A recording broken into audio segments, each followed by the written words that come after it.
initial stages of reclaiming this site from bufflegrass. Uh, Later on, as the project was starting to get some momentum, the Arizona Native Plant Society came in and kind of took the lead on it.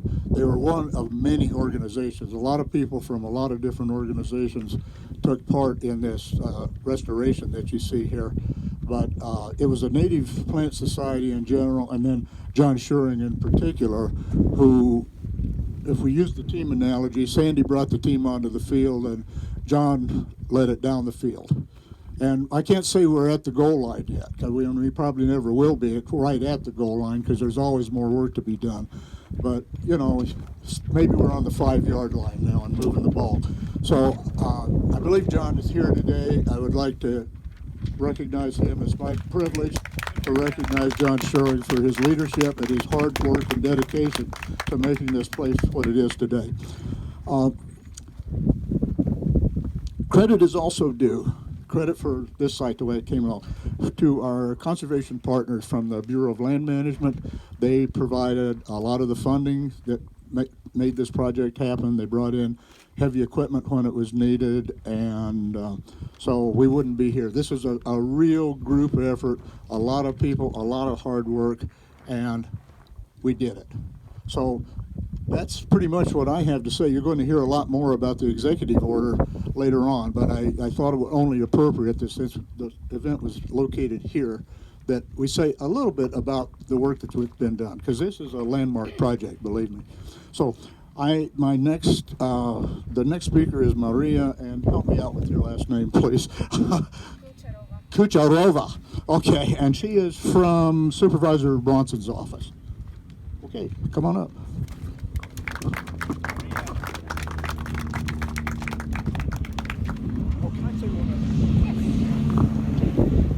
If you're thirsty, we've got plenty of water. It's on the tailgate of my truck. There's 2 ice chests full of water, so help yourself. That's why we brought it.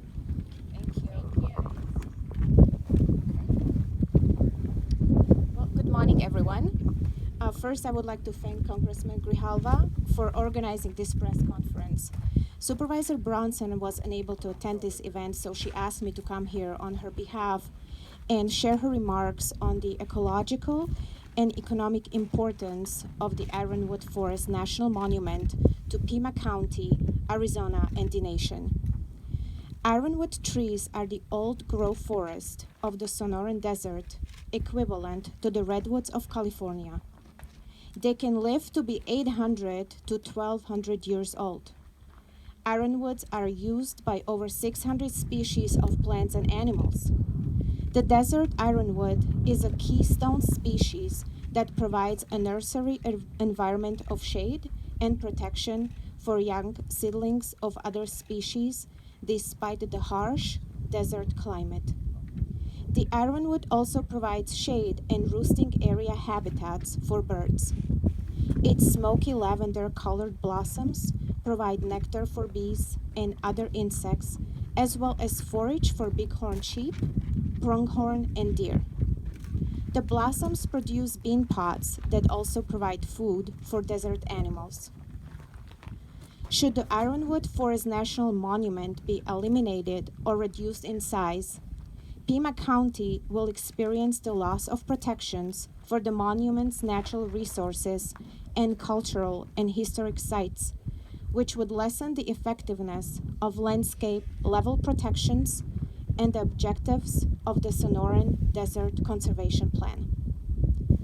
Furthermore, in Pima County in 2015, travel and tourism accounted for $2.24 billion in direct spending, 24,060 jobs, $115.4 million in state tax revenue, and $81.9 million in local tax receipts.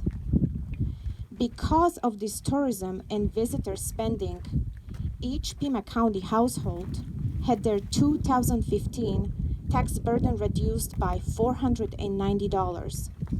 This is according to Visit Tucson's Economic Impact and Travel and Tourism Report 2017. Eliminating the Ironwood Forest National Monument would cause long-term harm to our beloved Sonoran Desert, jeopardize countless species of plants and animals, and stress our local economy.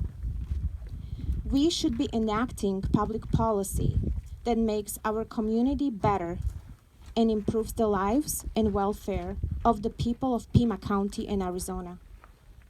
Eliminating this national monument does neither. Thank you all. And the next speaker will be Carolyn Campbell.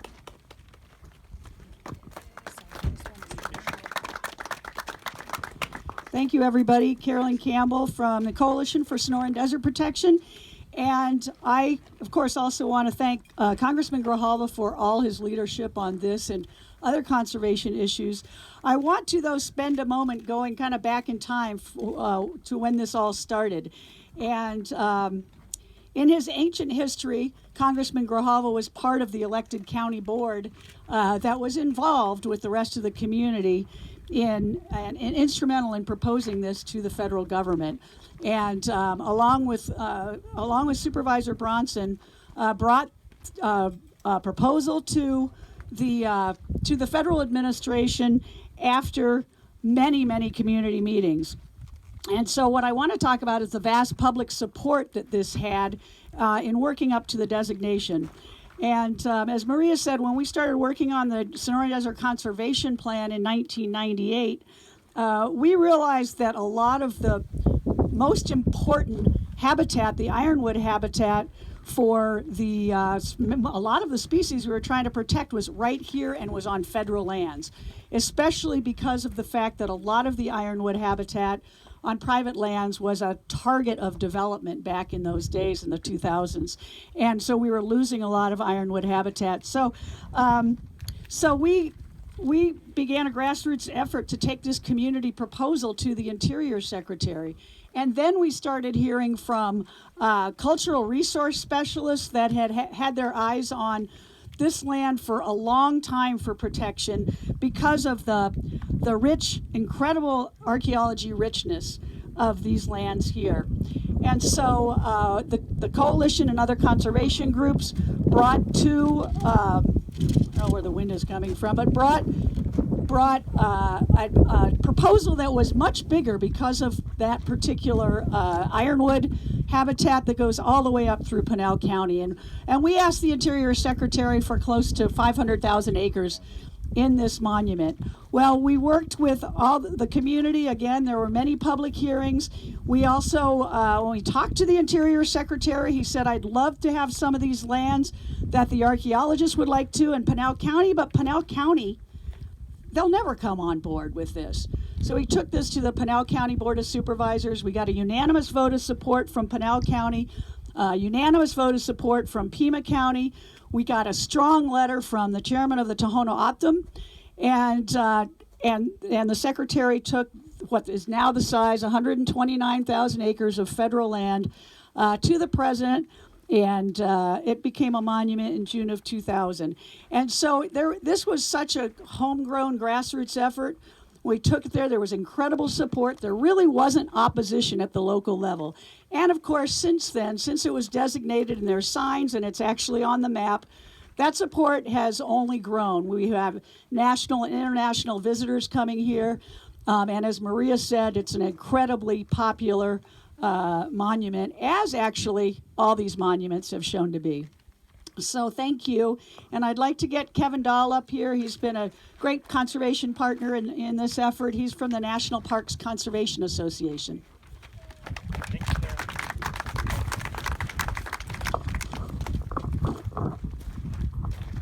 My organization, the National Parks Conservation Association, is the leading advocacy group for national parks and monuments. We have 1.2 million members and supporters. Thank you, Congressman Grijalva, for your work not just on these monuments, but on all public lands and your great leadership for conservation and in many other areas. My organization is adamantly opposed to any restriction or adjustment of the size of this and the other monuments under review. We've been working with a legal firm and prepared a brief that shows, in fact, the president has no legal authority to touch the monuments. The Antiquities Act, which has saved such great places as Grand Canyon, the Statue of Liberty, and 150 other areas, is designed to protect these important places for perpetuity and not to have some next president come along and mess with them. Ironwood Forest is a great example of why we need to protect these areas. It's federal land that boasts fabulous cultural resources and incredibly rich biological resources. People may point out that there have been a few national monuments that have had their size changed.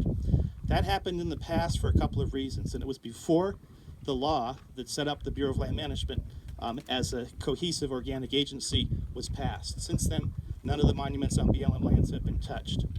In Arizona, 2 monuments were slightly adjusted. Let me tell you about them. Wapaki National Monument, they took out 29 acres so that the Navajo Nation could build a little dam for agriculture. In the establishment of the Navajo National Monument, they didn't have a great survey of the archaeological resources, so they drew a huge boundary around it and then came back after the surveys and included the ruins that are now part of Navajo National Monument. In this case, we had incredible work done in establishing this monument, and the boundaries are very defensible. We're also concerned about this process.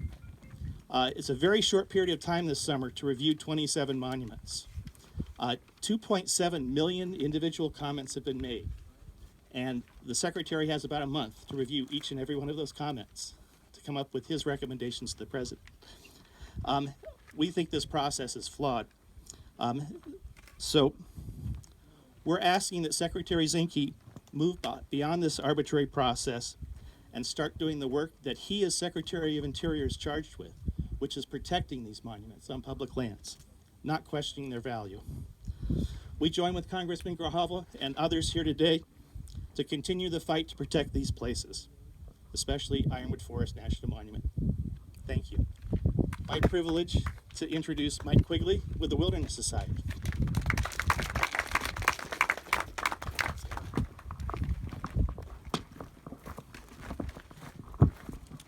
Good morning, and thanks for coming all the way out here on this fine, clear morning. Hold on one second. Technical difficulties. There we go. My name is Mike Quigley. I'm the Arizona State Director for the Wilderness Society. We're a national conservation organization that was founded in 1935 by folks like Ansel Adams, Aldo Leopold, and others who saw the value of protecting America's natural and cultural history and heritage for future generations to enjoy. And we've worked diligently towards that goal since then. You've heard today about some of the values, and you'll hear more after me about some of the values that Ironwood Forest National Monument and other national monuments around Arizona and the country provide for wildlife, for habitat, for tourism development, for local communities. I want to take a moment to highlight some of the values that Ironwood Forest National Monument and others like it provide directly to individual people. Whether it's the school children that are learning about America's historical episodes in the places where those events actually happened, whether it's Native Americans walking the land and practicing the traditions of their ancestors, whether it's veterans and military family members who seek solace in America's great outdoors and reconnection after a particularly difficult deployment, or whether it's any individual one of us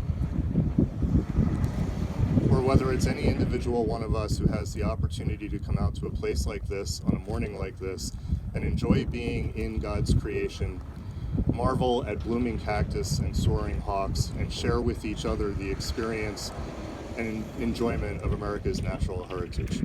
But we're here today because these values, these places, are directly in threat. They're under threat by the current administration, by certain members of Congress, and by special interests who see privatization and profit as the only values that matter.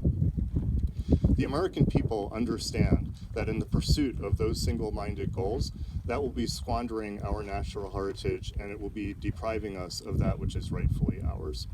The American people also understand that we need mining, we need energy development, we need residential and commercial development. But the American people also understand that some of those single destructive use activities are inappropriate in many places in our land. A prudent investor does not put all his resources into the high-risk speculative category. They have a balanced portfolio, and we need a balanced portfolio in how we address use of public lands in America. National monuments, places like Ironwood Forest and others, those are the conservative legacy investments for our future. I don't see them here today, but I hope that the current administration and certain members of Congress are truly listening, because the American people are sending a very clear message. Stop. Enough already. When it comes to protected public lands, when it comes to national monuments, we want bigger, not smaller. We want more, not less, and we want to see real permanent investment in protecting our natural heritage for the future. And we thank Congressman Grijalva for actively championing that message on our behalf. A little later today, you're going to see a release of 3 Harris Hawks that were brought down from Liberty Wildlife in Phoenix. It's a rehabilitation center for wildlife just south of Sky Harbor Airport. They do tremendous work there. They have a tremendous workload of animals to care for, but they need places that are naturally functioning habitats to release those animals into after they've been cared for. And we're going to see an example of that later today. It's now my pleasure to introduce Sandy Barr from the Sierra Club. She's come down from Phoenix to be with us today. Please give her a warm welcome.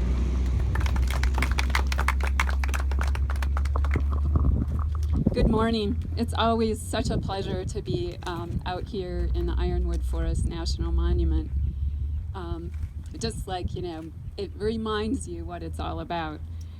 Before I go to my remarks, I just wanted to say how truly blessed we are in Arizona with public lands, 18 national monuments, and a congressman who is a strong advocate for all of them. So I really want to recognize the work of Congressman Grijalva. He is a champion in and out of Congress for our state, for conservation, for clean air, clean water, at a time when we need it more than ever. So I really appreciate all of his work. For more than 100 years, presidents have sought to protect some of our most spectacular public lands by proclaiming them as national monuments. 9 presidents have used the Antiquities Act here in Arizona to protect a diversity of landscapes. President Theodore Roosevelt first utilized it to designate petrified forests and Grand Canyon, long before Congress figured out how special they were. Now the Trump administration wants to reverse designation or reduce the size of more than 24 monuments, including 4 here in Arizona: Grand Canyon Parashant, Vermilion Cliffs, Sonoran Desert, and right here where we are today, Ironwood Forests. I've been to each of these monuments, and I can verify that they are all spectacular, necessary, and worthy of protection. Generations of Arizonans have shown their love for these places by exploring, enjoying, and protecting them. We plan to continue that. Ironwood Forest National Monument is a special place that came about, as you heard from Carolyn Campbell, through a concerted community effort. It wasn't like one day Secretary Babbitt said, hey, let's just do that. There was strong community support. There was research. It was very clear that cultural and natural resources were worthy of protection. And today, that's why we have this beautiful place. This monument has these wonderful and resilient ironwood trees, which you heard about earlier as well, and for which it is named. But it's also home to a small endangered cactus. And that's prompted hundreds of volunteers to give up many a Saturday and Sunday to do things to protect this small cactus. We have a lot invested in this beautiful, diverse landscape, as well as our other national monuments. And we won't allow this monument or the others to be desecrated by the short-sightedness of this administration. We are here today, we'll be here tomorrow, and I feel quite confident that future generations will be here to enjoy the Ironwoods and to explore, enjoy, and protect this amazing place. Thank you. Oh, and then next up, sorry. Next up, I'm most honored to introduce the Vice Chair for the Ta'ona Autumn Nation, Verlin Jose.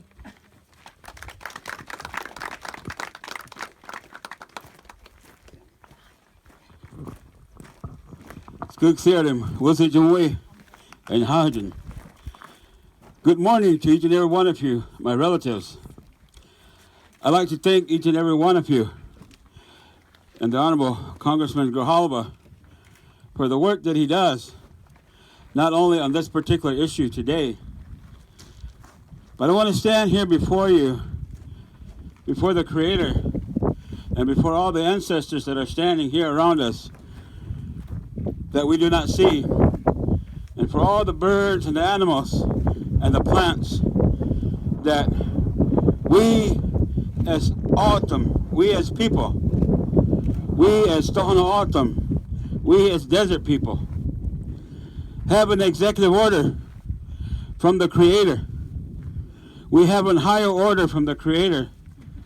It begins in our teachings that we have an order. We have a respectful responsibility to care for the people and the land and the animals, regardless of barriers, borders, and boundaries. That is one of our main principles and teachings as Autumn. So I stand here before you and say thank you to everyone for your support. Those of you that aren't here, we appreciate your support. We must and shall protect the pristine desert. The national parks that are on the chopping board, we must maintain those. This is our natural libraries. This is our natural educations. I don't think anyone would like it if I was to go from city to city, town to town, and maybe start at the heart of America and do away with the national libraries. Why would we want to do away with the national original libraries, the land that we live on? This is an education that you cannot get in a classroom. This is an education that goes beyond, because in these times in our society, in our world, and we talk about global warming, climate change, whatever they want to call it, who's going to survive? All the education, Western education, is all good, and I mean nothing disrespect to that. But when the stores close and the medical facilities close and the gasoline stops pumping, where are we going to go and what are we going to do? Our grocery stores are right out here. Our medicines are right out here. Our shelter is right out here. From the trees to the saguaros to every living thing out there. I was coming down the road and I was looking at the little caterpillars that cross the road. I don't know what they call them in English, but we call them monka. Those are our food. I'm like, man, I'm running all over this breakfast. And we teach kids about that because, oh, you eat those little caterpillars? Those are traditional foods. Very much protein in there. All the waste I was killing coming down the road. You know, so again, here in this area, I think they talk about, over 600 some species in this area. Evidence in this area, 5,000 years of our existence for our ancestors. 5,000 years. I'd like to ask somebody, show me your 5,000 years of existence and your people. You desecrate our homeland. You desecrate our sacred sites. Show me your sacred sites. Show me your burial grounds. Show me your most prized collective things that you have, and show me and let me go destroy those without asking you. I call upon the President of the United States. I call upon Secretary Zinke to consult and to take into consideration the concerns of the interested parties of the national parks, from the Ironwood Forest National Monument to Bear Ears National Monuments and all the other ones that are out there. When it says you shall consider the stakeholders, when you should consider the tribal, the local, and the state, we ask you to consider our concerns and our protections of these national monuments. In this particular national monuments, 200 some archaeological sites. I believe there's, 2 national historic sites in this area as well too. This is history, people. This is history. We must and shall preserve this for the future generations. Let us think about the future, where we're going, but let us not forget the past. The rich history of Arizona, the rich history of the United States of America, and these areas that we protect. We must protect them because there are no other places like this. We are all about economic development. We are all about the mighty dollar. But there are just a few things that are non-negotiable, that we must preserve and that we must protect. Not for me, not for you, but for our elders who've walked this road and walked this fight, but more so for our children of many colors, our children of many races, our children from many nations, because this is an education. This is the library. Education is so expensive today. How many people that cannot afford an education use our public libraries and the opportunities that they have there? How much does it cost an individual to come into these national parks to learn about life? My brothers and sisters, I stand before you. I call you to actions. Let's do what's right in the interest of the people. America has been built among many great strides. The thorn out of nation has been here. Our ancestors, our people are rooted in this territory. We will not go anywhere, and will continue to stand hand in hand. My brothers and sisters, I reach out my hand to each and every one of you. Let us join Congressman Grijalva and the other champions in the United States Congress to preserve what is most basic needs to us as people, our national parks and monuments. Joseph Zimhoiger, God bless each and every one of you. Thank you.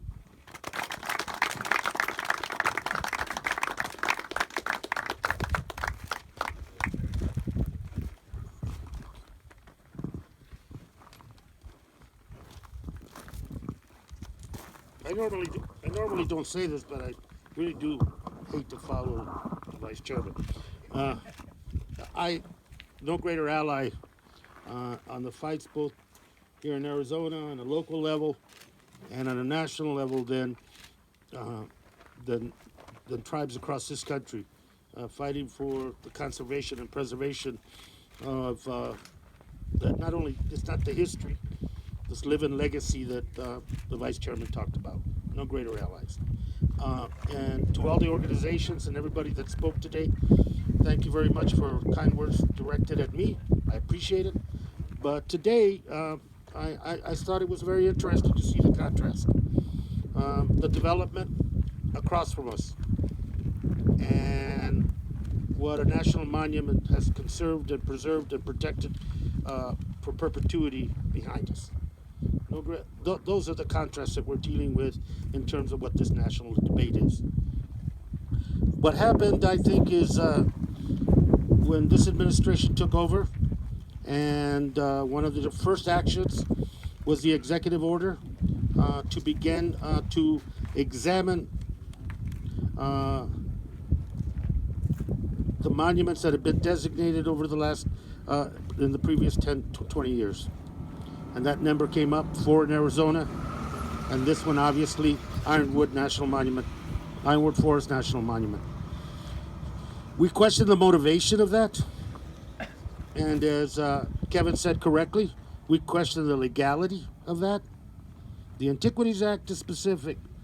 It gives authority to the President of the United States to act to conserve, protect historical, cultural, environmental areas on existing public land for perpetuity. And that's what has been done with Obama, Clinton's, and yes, George Bush and other Republican presidents as well. But this action that was taken, motivated in great deal by Bears Ears designation, but also an opportunity to deal with the demands and the pleadings of industry and extraction industry, and primarily to go into these monuments and exploit and see what resource was available to them there. That to me has been the motivation since. Now, the public comment period closes August 14th. There's been hundreds and hundreds of thousands of comments made. We have asked Secretary Zinke, myself, and others from the Resources Committee that I had for the Democrats in Congress, we asked him for transparency and information, freedom of information for people. Who did you meet with? Who were your stakeholders?